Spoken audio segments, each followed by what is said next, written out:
All right, so I had a few questions around the RapidChange ATC and MillMage and just what settings I was using. So I thought I would go over what I've been using and what's been working well for me and some of the things that tripped me up in the first place. So I currently have the MillMage release candidate 3 loaded. The team's been hard at work getting new releases out, so that's super fun to see. For this, I've just got a simple two-step operation, including a 1/4-inch bit and an 1/8-inch bit that we'll be playing with today. And first, I'm going to go into CNC tools and device settings. So I've kind of assumed at this point you've set up your machine, basic cuts are working well, and if you want to integrate the RapidChange ATC, what you'd need to do. So in device settings, you go to custom G code and scroll down and just confirm what your tool change setting is. In my case, what I want to see is the capital T and then the parameter tool, which will reference the tool number, space M6. So if you were to go into your console on GSender or whatever control software you're doing and you were to type T3 space M6, the macros that are there as part of the RapidChange ATC install would change out the tool you have loaded for the tool you referenced, and that's basically what we want MillMage to call here, is just a tool change. There was the option here that has a tool length probe. I did have this turned on initially and had it set up, but obviously the macros include the tool length sensor and the tool length probe, so this isn't required. So don't turn this on. It throws a piece of G code in there that will cause problems. So definitely keep that turned off.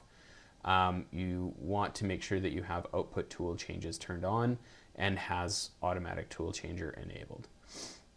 The other thing that you can do in MillMage, which is pretty cool, is you can add the accessories. So if you have a vacuum or you have coolant and you want specific jobs or times that those get deployed, you can basically turn these on as accessories. So yes has coolant, yes has vacuum. And then what you do is go down in this menu and you specify, so in my case, I don't know, I have coolant turned on. I'll turn that back off. But in my case, I do have a vacuum and I have a SSR switch that turns the vacuum on and off.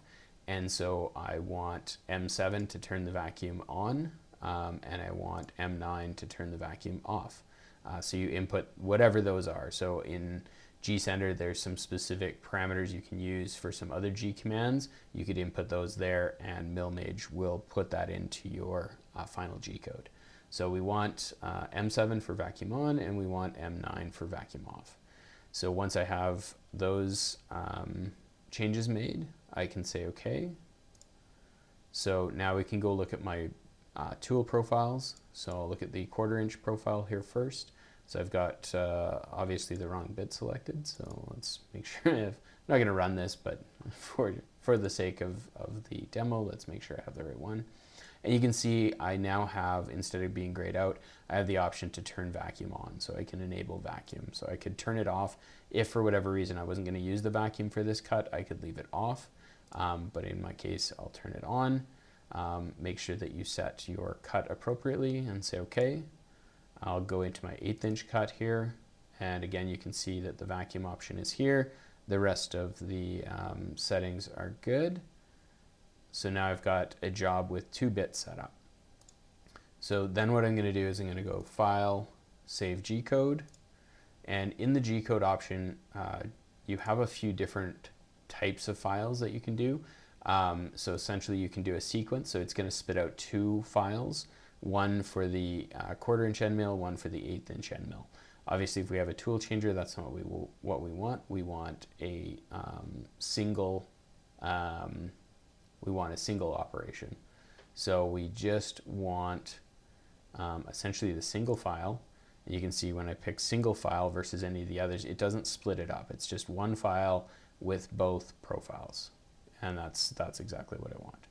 So I set up a custom preset that really just index the project name, just so that it names it the name of the project when I export it. Not really critical, not really a big deal, but I do have that set. So once you have your, whether you're using a preset or you have your file name, essentially you want to make sure that it's just a single file output with both of the operations selected. So I can go export, and then we'll take a look at, I just have this loaded up in Notepad++, but you can see basically here our origin is G54, so definitely pay attention to that. If again you're using GSender or another sending tool, you want to make sure you're in the right workspace when you set your X and Y and Z zeros. So in this case, it's going to use G54. We can see that it's running an M9 basically to turn off any accessories that might be on first, M5 to make sure the spindle's not running, and then you can see we're going to do a T1 M6. So we're going to run tool 1 M6. So if you already have tool 1 loaded, basically it will go immediately to this step. So if if you've already told GSender that, hey, I have tool 1 in my machine, it's going to just go to the M3, start the spindle, turn on the vacuum, and start the job. And then you can see it's going to turn off the vacuum, turn off the spindle, and then it's going to do a T2 M6, which will then swap out tool 1 for tool 2, and then it will bring the spindle up to 20,000 RPMs, start the vacuum with an M7, and finish the cut. So basically that's how it would work with MillMage and the G-code that it would export, and this has been working great for me and my projects so far. Biggest things to remember is what tool you have where. So in MillMage, you can edit this quite quickly. So in CNC Tools, if you go to your tool library, you can see in my tool library, you can go to my 1/8 inch end mill, and it's indexed as tool 2. If for some reason I move this to a different socket, I could update that and just change it to a different socket number, as well as this 1/4 inch end mill as tool 1. So as long as you pay attention to what tools you have indexed as the tool number, you'll be okay. Just don't mix them up. Apply changes, say okay. So that's how you can adjust your tool number as well.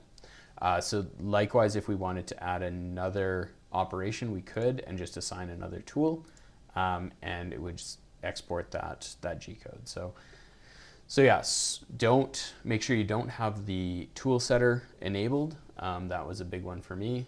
It definitely caused me some grief. And if you do have vacuum or accessories, make sure you define those M commands or whatever G-code commands they are to turn them on and off. So basically, I would take that G-code file that I just exported, load it into GSender, and away we go. And again, a lot of that is all possible because of the great work that RapidChange ATC has done in building out their macros and including all those steps for the tool length sensor and stuff like that, so you don't have to do it. So hopefully that was helpful, and hopefully that answered some questions. Thanks for your time.